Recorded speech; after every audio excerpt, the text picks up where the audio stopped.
Итак, самая первая песня группы «Страховой полис» для вас, друзья. Она называется «Какого цвета ветер».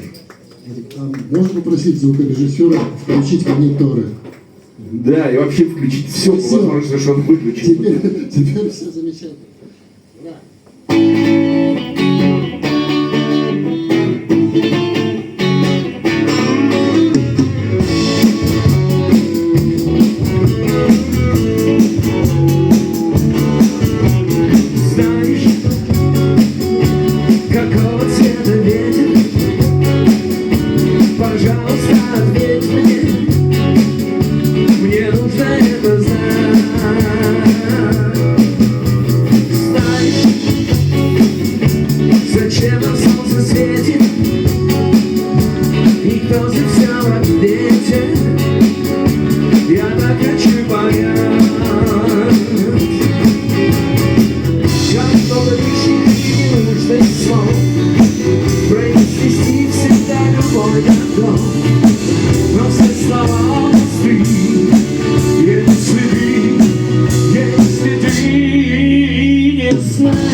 Но речь мне не нужна.